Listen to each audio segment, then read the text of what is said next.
출애굽기 3장 1절부터 4절까지입니다. 모세가 그의 장인 미디안 제사장 이드로의 양떼를 치더니 그 떼를 광야 서쪽으로 인도하여 하나님의 산 호렙에 이르매 여호와의 사자가 떨기나무 가운데로부터 나오는 불꽃 안에서 그에게 나타나시니라. 그가 보니 떨기나무에 불이 붙었으나 그 떨기나무가 사라지지 아니하는지라. 이에 모세가 이르되 내가 돌이켜 가서 이 큰 광경을 보리라. 떨기나무가 어찌하여 타지 아니하는고 하니 그때에 여호와께서 그가 보려고 돌이켜 오는 것을 보신지라. 하나님이 떨기나무 가운데서 그를 불러 이르시되 모세야 모세야 하시며 그가 이르되 내가 여기 있나이다. 아멘. 기도하겠습니다. 하나님 아버지, 늘 우리가 말씀 안에서 하나님이 어떤 분인가를 알아갑니다. 이 시간도 모세에게 함께 하시고 그 모세를 불러내신 하나님이 어떤 분이신가를 오늘 이 말씀에서 알게 하시고 우리의 모든 삶 속에서 하나님 어떤 방식으로 함께 하시며 어떠한 방식 우리를 이끌어 가시는가를 깊이 깨달아 알며 온전히 그 하나님만 바라보는 저희의 믿음이 되게 하시옵소서. 예수님 이름으로 기도합니다. 아멘. 자, 오늘 본문은 모세가 그의 장인 미디안 제사장 이드로의 양떼를 치더니 그 떼를 광야 서쪽으로 인도하여 하나님의 산 호렙에 이르매 이렇게 시작이 되고 있습니다. 모세가 미디안에서 이드로의 양떼를 치면서 산 기간이 40년이죠. 모세가 미디안에서 40년 동안을 지내면서 이드로의 양떼를 친 것, 이드로의 목자가 된 거죠. 그 목자의 삶을 살게 된 것은 모세가 자기 인생에서 그런 계획을 세워가지고 된 것은 아니지 않습니까? 모세는 미디안으로 갈 생각도 안 했고 또 자기가 미디안으로 가서 이드로의 양떼를 치면서 40년 세월을 지낼 것이다. 이런 생각도 안 했겠죠. 또 모세의 사위가 이드로의 사위가 될 거라는 것도 모세는 생각지를 안 했을 거란 말입니다. 근데 모세에게 이제 일어난 그 주변 상황들이 모세를 그렇게 끌어간 거예요. 우리도 인생을 살아오면서 지난 걸 돌아보면은 그런 생각들이 많이 들 수가 있습니다. 현재 우리가 되어져 있는 삶을 두고 생각하면은 전혀 생각하지도 않고 또 내가 계획하지도 아니했던 삶을 지금 살아가는 그런 경우가 거의 대부분일 거예요. 저도 다르지가 않습니다. 저는 이미 군대 생활부터가 아예 제 의도와 다르게 흘러갔는데 남자들 다 군대 가니까 군대 가는 거야 뭐 이상할 거 없는데 5년씩이나 있게 되고 또 직업군이 있다가 또 하사원 제대하고 제 의도가 전혀 아니에요. 정말로 하기 싫었고 그런데 주변 상황에 어쩔 수 없이 직업군이 돼가지고 5년 근무하는 그런 길로 끌려간 거란 말입니다. 목회한 것도 제 의도가 전혀 아닌 거예요. 그냥 주변 상황이 목회를 하도록 만들어 갔을 뿐이에요. 대구로 온 것도 제 의도가 아니고 이 역시도 주변 상황에 의해서 대구로 그냥 오게 된 겁니다. 그래서 저는 그 지나온 삶을 두고 생각하게 되면은 제 속에 강하게 자리하고 있는 것은요, 하나님이 이 길로 끌어왔다. 그런 생각이 들 수밖에 없는 거죠. 그리고 하나님을 알게 되면서 또 믿게 되는 것은 하나님께서 이루고자 하는 하나님의 일을 위해서 내 인생을 간섭하시고 이끌어온 것이지 나를 위해 이끌어온 인생은 아니었다는 겁니다. 분명히 그걸 알게 되는 것이. 왜 그러냐면은 하나님께서 이끄신 인생 이렇게 말은 하지만은 그 하나님이 이끈 인생이 저에게 특별히 좋은 인생으로 이끄신 건 아니거든요. 전혀 안 좋아요. 근데 하나님을 위해서 내 인생을 사용하신다. 이걸 생각하게 되고 그게 진짜 현실이라는 거. 이걸 알게 되어지니까 결국은 내가 원한 내 인생은 자연히 기대하지를 않게 되어지는 겁니다. 물론 때때로 불만이 있을 수가 있고 또 그럴 때면 말씀으로 또 다스려지는 거죠. 무엇이 진짜 현실의 인생이냐. 그래 신자가 하나님을 믿는 사람으로서 인생을 그런 시각으로 바라보는 것은 굉장히 중요한 그런 일이 되는 겁니다. 우리의 인생을 그런 시각으로 바라보게 되어지면은요, 앞으로의 인생에 대해서도 염려하기보다는 하나님께 맡겨놓는 거예요. 하나님이 끌어가니까 하나님 일을 위해서 나를 사용하니까 난 거기에 그냥 순종할 뿐이다. 맡김으로 인해서 염려 같은 것이 다 꺾이게 되는 것이죠. 그러니까 하나님이 함께 하신다는 것에 대한 믿음이 모든 염려를 이긴단 말입니다. 그게 믿음 위에 서 있는 신자의 삶, 이렇게 얘기할 수가 있는 거예요. 우리가 모세를 봐도 그 모세의 미디안에서 40년 세월도 모세를 위한 그 인생이 아니잖아요. 바로의 궁에서 부를 누렸던 40년 인생이었습니다. 예전에는. 근데 그 인생이 이드로의 양떼를 치는 그 40년 인생으로 뒤바뀐 것이죠. 이것을 모세를 위해서 그렇다, 그렇게 얘기할 수가 없다는 얘기입니다. 하나님은 하나님의 뜻을 이루기 위해서, 하나님의 일을 위해서 모세를 사용하신 것 뿐이에요. 모세가 바로의 딸의 아들로 지냈을 때에는 힘 있는 강자였습니다. 그런데 이드로의 양떼를 치는 그때는 약자예요. 이게 강자의 자리에서 약자로 뒤바뀐 것이죠. 이처럼 하나님이 강자의 자리에 있는 그 모세를 약자의 자리로 끌어내리신 거죠. 그렇게 끌어내리신 것은 하나님께서 모세를 다시 애굽으로 보내가지고 이스라엘을 인도하기 위해서는 모세가 배워야 되는 거, 그게 있기 때문에 모세 인생을 이렇게 이끌어 간 것입니다. 그걸 오늘 본문에서 이제 생각해 볼 내용이 되는 겁니다. 그 양떼를 치던 모세가 이제 하루는 양떼를 광야 서쪽으로 이동해서 하나님의 산 호렙에 도착하게 됩니다. 성경대로 하자면은 미디안으로 와가지고 40년 지냈을 때 지금 이 일이 3장에서 이제 시작이 되는 겁니다. 그런데 이 모세가 40년간 그 양떼를 치면서 어떻게 지냈는가 얘기에 대해서는 말하지를 않아요. 전혀. 40년 훌쩍 뛰넘는 것이죠. TV 보면, 드라마에 보면 무슨 10년 후, 20년 후 자막이 나오잖아요. 이처럼 이 드라마를 붙이면은 모세가 미디안 가가지고 40년 후 딱 나온 것입니다. 그러면서 호렙산으로 가게 되어진 것이죠. 이렇게 모세의 인생을 40년 훌쩍 뛰넘는 것은 성경이 모세에게 관심이 없다는 겁니다. 모세에게 관심이 없어요. 만약에 성경이 모세에게 관심을 두고 있다면 모세 인생을 자세하게 말을 해줘야 되죠. 40년간 모세가 어떤 삶을 살았고 어떻게 일이 있었는가 말하지 않지 않습니까?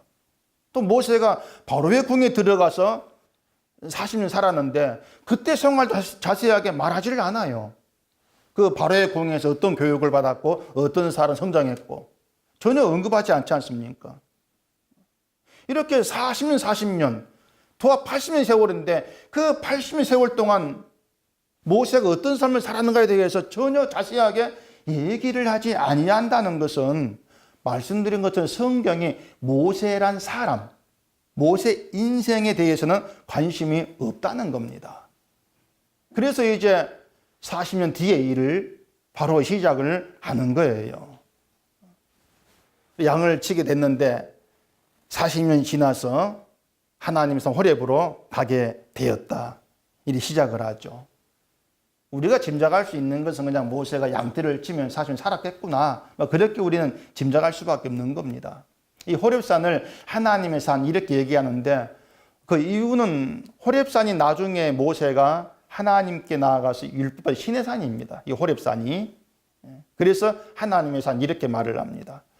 그 모세가 어떻게 해서 호렙산으로 가게 됐는지는 알 수가 없어요. 또 이날 처음에 호렙산으로 간 것인지 아니면은 그 전에도 갔었는데 그때는 하나님이 나타나지 않다가 40년 되었을 때 나타나는 건지 이것도 알 수가 없는 겁니다. 하지만 어찌되었든지 간에 하나님께서 모세를 찾아오신 것이지 모세가 하나님을 찾아서 호렙산 간 것은 아니었다는 겁니다.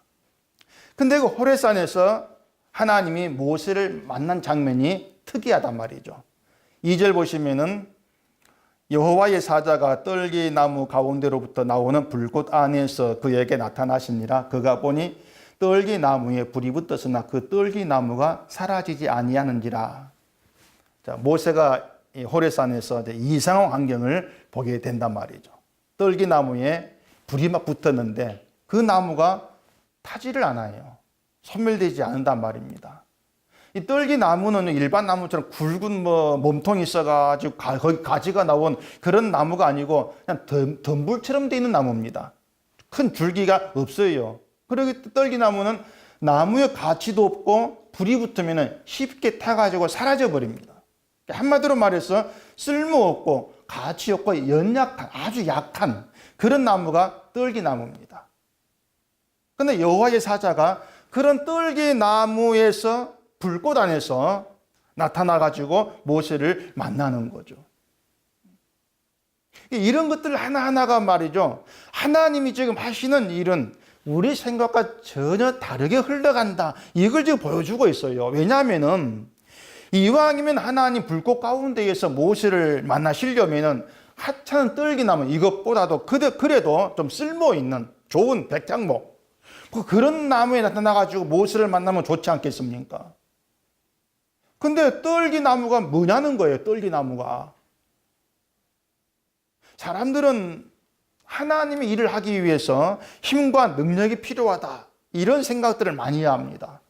하나님 일을 위해서는 돈이 있어야 되고 또 사회적으로도 번듯한 위치에 있어야만이 그 하나님의 일을 좀 더 많이, 좀 더 효과적으로 할 수 있지 않겠나, 이런 생각들을 많이 갖고 있습니다. 돈 없는 가난한 사람보다도 부자가 더 하나님의 일을 많이 할 수 있다 생각하고, 나이든 노인보다 젊은 사람이 더 일을 많이 한다, 이런 생각들을 보편적으로 많이 하잖아요. 근데 그게 믿음에 대한 우리의 사고방식이에요. 지난 시간도 말씀을 드렸지만은 하나님의 일을 하는 데 있어서 세상적인 조건이나 형편이 도움이 되고 효과적이라면 모세가 바로의 궁에 있을 때 불러내는 게 맞단 말입니다. 힘이 있을 때. 그래서 그때 사명을 줘야 맞는 것이죠. 근데 지금 하나님의 일은 오히려 모세에 있던 힘을 다 오히려 꺾어버립니다. 있는 힘을 꺾어버려요. 그렇게 이도로 양떼를 치고 있는, 별 볼 일 없는 그런 형편으로 전락되어 있을 때 하나님이 나타나신 거예요. 모세의 힘을 다 잃게 하신 뒤에 나타나셔가지고 애굽으로 가라, 사명을 준단 말입니다. 부도 잃었고 권력도 잃었고 젊음도 잃어버렸습니다. 세상 눈으로 보면은 애국과 상대해가지고 이스라엘을 인도해야 될 큰 일을 이룰 만한 그런 어떤 인물이 지금 못 되는 거예요. 이제는 다 한물 갔습니다. 다 흘러가 버렸어요. 근데 오히려 그때 하나님 모세에게 나타나신다는 겁니다. 그래, 그런 점이 뭐냐면은 하나님의 일하심이라는 게 우리의 생각과 너무 다르다는 거예요. 우리의 사고방식과 너무 다르다, 이걸 보여준단 말입니다. 자, 떨기나무에 불이 붙었는데 나무가 타지 아니한다. 이치적으로 본다면은 그 어떤 나무보다 더 불이 잘 붙어야 되고 순식간에 타서 사라져야 될 그 나무가 전혀 타지 아니한다. 모세도 그걸 이상하게 봤죠. 나무가 타지 않은 걸 보고 이상하다, 야, 이건 무슨 큰일이다 하면서 가까이 간 거라는 얘기입니다. 자, 이렇게 하나님은 왜 모세에게 타지 않은 떨기나무 현상을 보여주면서 그 불꽃 가운데에서 모세를 만나고 거기에 나타나시느냐고 하는 거죠. 자, 다시 떨기나무에 대해서 잘 생각하세요. 아주 연약하고 가치 없는 그런 나무라겠습니다. 쉽게 불이 붙어버리고 불 붙으면 순식간에 타서 사라져버린 그런 나무라겠습니다. 근데 그 나무에 불이 붙었고 그 불꽃 가운데에서 여호와의 사 나타나고 나무는 타지 않습니다. 소멸되지 않는 거예요. 아무것도 상하지가 않습니다. 이걸 뭘 말해 주느냐? 세상은 강자가 약자를 이기고 약자는 강자의 지배받는 그런 구조로 되어 있지 않습니까? 그런 세상 구조는 마지막 때까지 계속 될 거예요. 아까 말씀드린 것처럼 하나님의 일을 하기 위해서 힘이 있어야 된다, 돈도 필요하다, 이런 생각하는 것도 약자가 강자에게 지배당하는 그런 세상 구조에서 힘없으면 아무것도 못해, 그런 사고방식이라는 얘기입니다. 그러니까 힘이 있어야 돼. 이게 뭐냐면 세상 사고방식에서 나와지는 말일 뿐이라는 거예요.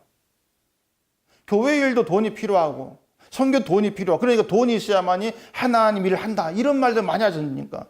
그러니까 하나님의 일을 들먹이는데 사실 바라보는 건 하나님이 아니고 돈이더란 얘기죠.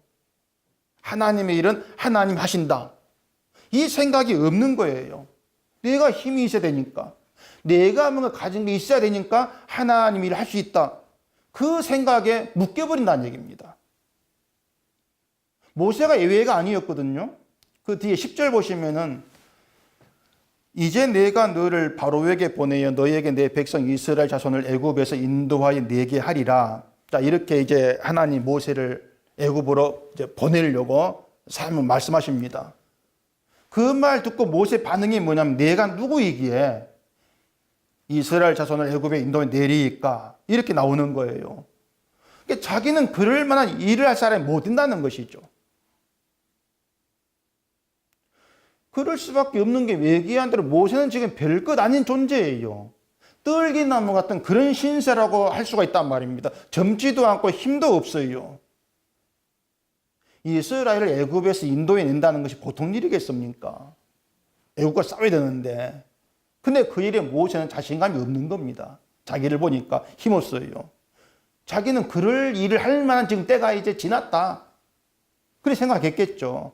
바로 이런 모세에게 타지 않은 떨기나무를 보여준 이유가 분명히 있다는 거죠. 상식적으로 타서 사라져야 될 그런 나무가 그대로 존재한 이유는 떨기나무 위에 하나님이 함께하고 계시기 때문에 그대로 존재하고 있다는 얘기입니다.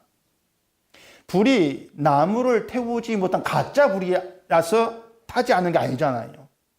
하나님이 거기 함께했기 때문에 소멸이 안 된다는 얘기입니다.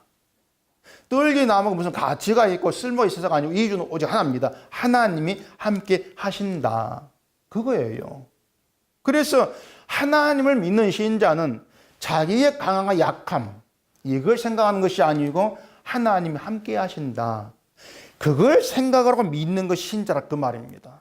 따라서 내가 힘이 있어야 하나님이 일을 한다. 이것이 아니고 힘없고 가진 것이 없고 무능한 연약한 그런 나지만은 하나님의 일을 하나님이 이루신다는 거 함께 하신 그 믿음에 서 있는 게 그게 신자의 믿음됨이라고 하는 겁니다. 그것을 모세에게 떨기나무 타지 않는 걸 보여주는 거예요. 이 일은 네가 하는 게 아니다. 그걸 보여주고 계신단 말입니다. 그래서 하나님이 내가 누구이기에 이렇게 나오는 모세에게 하신 말씀이 뭡니까? 내가 반드시 너와 함께 있으리라. 이렇게 말씀하잖아요.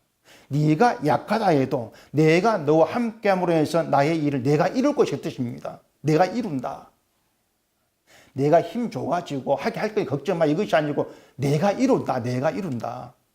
너는 약하지만 상하지 않을 것이다 말이죠. 떨기나무가 아니고 뭐 어떤 나무라 할지라도 불 붙으면 다 죄가 되어 사라지지 않습니까? 그런데 하나님이 함께 하신다는 것 오직 그것 하나 때문에 불이 붙어도 타지 않고 사라지지 아니한다는 것 그걸 진짜 강함이라고 하는 겁니다. 그게 진짜 능력이죠. 그래서 신자의 강함, 신자의 능력은 내가 힘을 가지는 것이 아니고 하나님이 함께하면 믿는 겁니다. 그게 신자의 능력이라는 겁니다. 그런데 이걸 신자가 자기의 강함으로 받아들이지를 않죠. 그렇기 때문에 내가 강해져야 돼. 이런 생각을 하게 되어진다는 얘기입니다. 기독교인들이 하나님께 내게 힘을 줘서 능력을 줘가지고 하나님 일을 하게 해주십시오. 이 기도하는 것도 결국 그런 세상의 속성에 붙들려 있다는 증거예요. 근데 그건 하나님의 일이 아니고 사람의 일일 뿐이라는 것입니다. 내 힘으로 뭔가 한다 생각을 하고 내가 힘이 있어야 일을 이룰 수가 있다는 그 모든 것이 사람의 일에 불과할 뿐이라고 하는 거죠. 십자가가 뭔가 하면은요, 내 힘을 믿지 않는 게 십자가입니다. 내 힘을 믿지 아니한다. 왜냐하면 우리는 십자가에 흘리신 예수의 피의 공로만 믿을 뿐이에요. 그게 십자가거든요. 그 믿음 앞에서 내가 힘이 있다, 힘이 없다. 내가 능력이 있다, 없다. 이건 진짜 의미가 없어요. 예수님이 이루시는 일인데 예수의 피의 공로로 되어진 것인데 그 앞에서 내가 힘이 있어야 된다. 그건 의미가 없는 것이죠. 어떤 힘이 있다고 해서 그 힘으로 내가 나를 구원할 수 없지 않습니까? 또 힘이 없는 약자라고 해서 힘이 없다는 것 때문에 구원받지 못하는 거 아니잖아요. 구원의 능력은 예수의 피에 있어요. 그게 우리의 믿음이 되어야 되죠. 그러니까 믿음이든 십자가이든지 간에 그 의미를 잘 깊이 생각을 해야 돼요. 믿는다는 것이 뭔지, 십자가가 뭔지, 그 속에 들어갈 의미를 우리가 알아채야 한단 말입니다. 하나님이 모세를 애굽 보내가지고 이스라엘을 인도해 내라 이렇게 말씀을 하시는데 그건 애굽과 싸우라 그 뜻이거든요. 싸움이 있다는 겁니다. 모세가 이스라엘 데리고 나가겠다는데 애굽의 수순이 나가라 하겠습니까? 아니지 않습니까? 결국 싸워야 하고 이게 되는데 모세는 이제 그걸 생각을 한 거죠. 그럼 내가 누구한테 항변을 한다는 얘기입니다. 애국과의 싸움을 자기가 싸워야 될 것으로 생각을 한 거예요. 내가 싸워야 돼요. 결국 내가 힘이 있어야 된다 생각이 되는 것이죠. 이게 뭐냐면 기독교인들이 그 신앙의 싸움을 자꾸 자기의 싸움으로 생각하는 거 똑같은 겁니다. 내가 싸워내야 될 문제로 내가 내 힘과 내 믿음 가지고 마귀를 싸워 이겨야 돼. 그런 생각들을 많이 하거든요. 분명히 신자에게는 신앙의 싸움이 있습니다. 신앙의 싸움이 있는데 그 싸움이 내 힘으로 싸워서 내가 이겨야 될 싸움은 아닌 거예요. 그런 싸움은 성경에 없습니다. 그건 인간들이 자꾸 만들어낸 싸움이죠. 고린도후서 1장 24절 보십시오.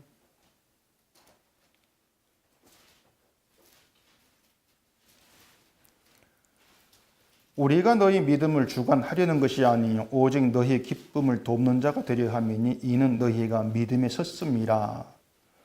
자, 사도 바울이 고린도 교회를 향해서 너희가 믿음에 섰다 이렇게 얘기하면서 자기가 바울 자신이 고린도 교회에 있는 그 말씀을 서신 쓰는 것은 너희 믿음을 내가 주관하려는 것이 아니고 오직 너희의 기쁨을 돕는 역할을 위해서다 이렇게 말하면서 너희는 이미 믿음이 섰어 이렇게 얘기하고 있는 겁니다.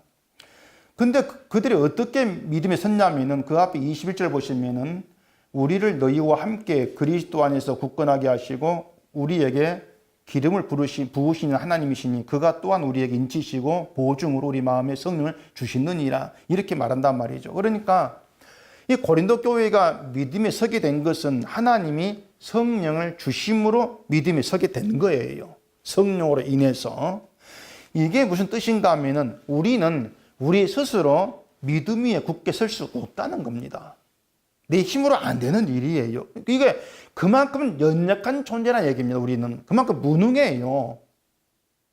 근데 그 연약한 존재 우리에게 성령을 줘서 능력 있는 신자가 되게 하시는 것이 아니고 우리를 붙드신 예수를 바라보게 하시고 예수 안에서 굳건하게 만들어 내신다는 얘기입니다. 이게 믿음의 선거예요. 그걸 가리켜서. 이게 무슨 말이냐면은 연약한 우리를 연약한 모습 그대로 주를 바라보게 한다는 겁니다. 그게 믿음에 섰다는 겁니다. 내 믿음이 강해져가지고 힘이 있고 그렇게 생각하지 마시고 연약한 모습 그대로 주를 바라보게 하신다는 거죠. 그게 성령 받은 거예요. 이게 되게 거꾸로 생각하거든요. 성령 받으면 능력을 받아가지고 뭔가 큰 일을 한다 이렇게 생각하는데 그게 성령 받음이 아니고 성령 받으면 연약한 모습 그대로 주를 바라보는 겁니다. 그냥. 그렇기 때문에 그 신자의 싸움이 뭘 얘기하냐면은 내 스스로 아무것도 할 수 없는 존재로 연약한 존재로 주를 바라보는 게 우리 싸움이에요. 왜 그게 싸움이냐면 마귀는 늘 우리로 하여금 나를 보게 한다겠습니다. 그게 마귀의 계략이죠. 내가 나를 보게 되어지면요, 난 왜 이것밖에 못할까? 그런 불만이 있게 돼요. 난 이것밖에 못하지. 그러면서 좀 믿음이 강해진 자가 되고 싶어하는 그런 유혹도 있죠. 그리고 내가 이렇게 하는 걸 예수님이 싫어할 거야. 사랑하지 않을 거야. 이런 생각하게 된단 말입니다. 그게 마귀 속성이에요. 그런 마귀 속성에 싸우는 게 뭐냐면은 아무것도 할 수 없는 무능하고 연약한 모습 그대로 주 앞에 나오면서 이런 무능한 내가 주의 피의 공로로 말미암아 구원을 받았습니다. 그런 고백이 나와지는 것이 승리예요. 그것이. 그게 성령 받은 것이고 그것이 믿음에 서 있는 거란 말입니다.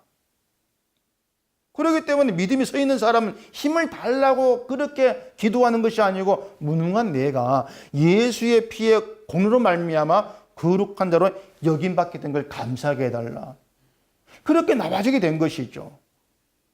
그렇게 끝까지 연약한 자, 무능한 자로 주 앞에 서는 것.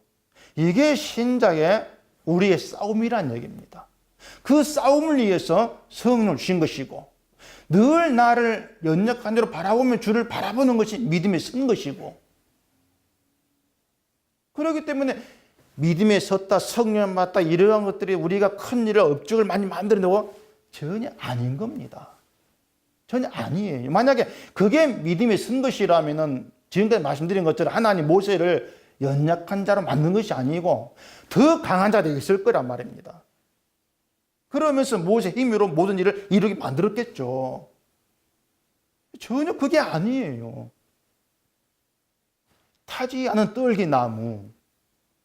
오직 그것은 연약한 존재에게 함께 하신 하나님을 보여주고 있는 거예요. 내가 함께함으로는 손상이 안 된다. 넌 타지 않니, 소멸되지 아니한다. 그걸 믿더라 말입니다. 그 믿음으로 애굽으로 가라. 그럼 하나님께서 하나님 일을 이루어내시죠. 그래서 우리가 성령을 받았을 때 나와지는 자기 부인이에요. 내가 부인되어지는 거. 자기 영광을 위해 살아간 사람은 자기 스스로 자기를 부인하지를 못합니다. 성령 아니면 절대로 안 되는 일입니다. 타지 않은 떨기나무가 그걸 보여주죠. 모세가 자기의 힘 없음, 이걸 생각할 때에 하나님이 함께 하심이 너의 강함이다. 이걸 보이십니다. 고린도후서 12장 한번 보십시다.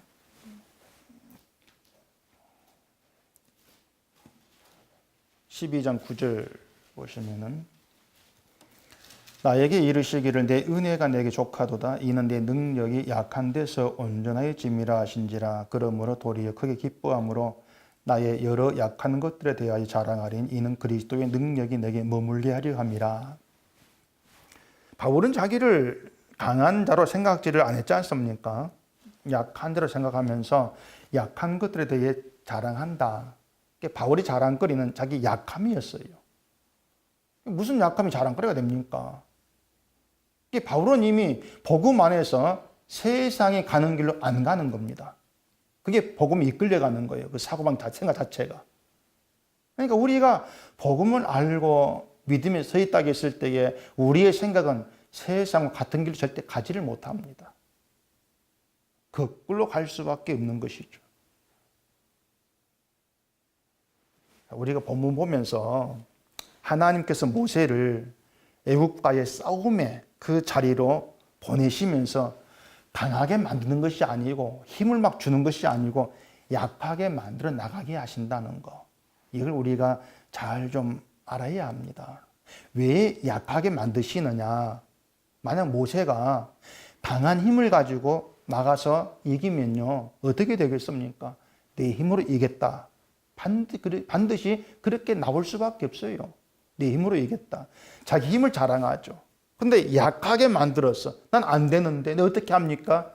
이렇게 자기를 알았을 때에 그때 모든 되어진 결과에 대해서 자기 힘을 하고 생각지를 않는 겁니다. 하나님의 함께 하심입니다. 그래서 하나님 우리를 약하게 만드시면서 하나님만 의지하는 그런 자로 만들어내요. 그런 이유로 바울이 약한 것에 대해 자랑한다 이렇게 말한 겁니다. 약한 것 자체가 자랑거리야 이것이 아니고 약함으로 인해서 오직 예수님의 능력만 의지하게 되었기 때문에 그걸 자랑하는 거죠. 그 약함을. 신자라고 하는 건 이미 예수 그리스도의 능력이 그 속에 머물고 있는 사람이에요. 그게 신자입니다. 주님의 능력이 내게 머물고 있다면요, 그 능력이 머문 자리에서 내 능력이라는 게 무슨 의미가 있겠습니까? 예수님의 능력이 모든 걸 이루어내시는데, 우리의 생명까지 주님의 능력으로 되어질 건데, 우리에게 필요한 것은 그 주의 능력이 내 속에 머문다는 거, 그 사실을 믿는 거죠. 그럴 땐 내가 약하다는 거 아무런 근심할 거리가 못 되죠. 강하다는 거 아예 강함이라는 것도 생각지를 않게 될 것이죠. 이렇게 하나님은 약한 자를 들어서 하나님이 홀로 일하신다, 하나님이 홀로 이루어내신다, 이걸 보이시는 겁니다. 믿음은 그걸 믿는 거예요. 하나님 자기 백성을 바로 그 믿음 위에 세우셔서 하나님이 홀로 일하셨습니다, 그 고백이 있게 하심으로써 하나님이 영광과 찬송을 받으신다는 겁니다. 그게 하나님 일하시는 목적이에요. 모세도 그런 하나님의 뜻 아래에서 부름받은 것이죠. 그렇기 때문에 있는 힘을 먼저 꺾어버리시는 거, 그게 모세에게 하신 하나님의 일이죠. 다시 말하지만요, 하나님의 일을 위해서 우리가 강한 힘을 가져야 거 없습니다. 강자 되라 이거 없어요. 이것을 우리는 모세를 바로의 공에 나오게 하시고 미디안하게 하셔서 이도로의 양떼를 치는 그런 신세가 되게 하신 모든 일을 우리가 알 수가 있습니다. 그럼에도 우리는 늘 좀 더 나은 인간 되고 싶어 하고 또 강자가 되고 싶은 욕망이 있지 않습니까? 그런 우리에게 하나님은 늘 그 욕망을 꺾으면서 일하시는 분이라는 거죠. 그래서 환난도 고난도 우리 욕망을 꺾기 위한 하나님 일이에요. 내 뜻대로 되지 않는 길로 끌어가시면서 욕망을 꺾는 것이죠. 그러면서 하나님이 홀로 일하시는 걸 배우게 하시는 거죠. 환난, 고난, 여러 가지 힘든 일, 그런 것 통해서 내가 힘으로 여기는 것들을 잃게 하시면서 아무것도 할 수 없는 나약한 그런 존재로 하나님 바라보는 그런 백성을 만들기 위한 하나님의 일하심이 들어있는 겁니다. 예수님이 이 땅에 오신 것을 보여준 것도 연약함이었잖아요. 십자가에서 죽어 가신 모습도 연약한 모습 그대로 있지 않습니까? 그런데 예수님에게 함께 하신 하나님이 그 예수를 부활하게 하심으로써 연약함이 실패가 아니다, 그렇게 드러났다는 얘기예요. 그것처럼 우리의 승리는 하나님이 함께 하신다는 겁니다. 그게 우리 승리예요. 우리가 무능하고 초라하고 연약하지만 나에게 함께 하나님이 우리를 부활하게 하셔서 영원한 생명의 나라에 있게 하실 것이다. 결코 사망 속으로 사라지지 아니하는 것. 그게 하나님 함께 하신 우리의 전부라는 것이죠. 그런 하나님의 약속 안에 우리가 들어있는 거예요. 그러니까 저와 여러분들은 나약하면 나약한 모습 그대로 하나님이 함께 하신다, 이걸 믿으면 되는 겁니다. 함께 하시니까 내가 운항을 들어줄 거야, 절대 그게 아니고요. 함께 하시기 때문에 난 소멸되지 아니한다. 영원한 멸망으로 들어가지를 아니한다. 생명이 있게 될 것이다. 그 믿음에 굳게 서 있는 것이 신자됨이에요. 그 믿으면서 나약한 모습 그대로, 있는 모습 그대로 주만 바라보고 그렇게 살아가시기를 바랍니다. 기도하겠습니다. 우리 아버지 하나님, 타지 아니한 떨기나무를 통해서 아무것도 아닌 연약한 우리에게 하나님 함께 하심으로 그것 자체가 우리의 영광이고 생명이라는 것을 알게 하신 그 은혜를 참으로 감사합니다. 모세의 강함을 꺾어버리고 약함의 자리에 있게 하셔서 하나님이 함께 하심으로 하나님 일을 하나님 이루신다는 그 하나님 방식, 그것이 우리의 삶에 그대로 들어와 있음을 깨달아 알게 하시고 우리가 남은 인생을 살아가면서 지금 있는 모습 그대로 오직 하나님만 바라보고 하나님 함께 하심 속에서 영원한 영광됨에 들어간다는 그 믿음 안에서만 살아가도록 저희를 붙들어 주시옵소서. 예수님 이름으로 기도합니다. 아멘.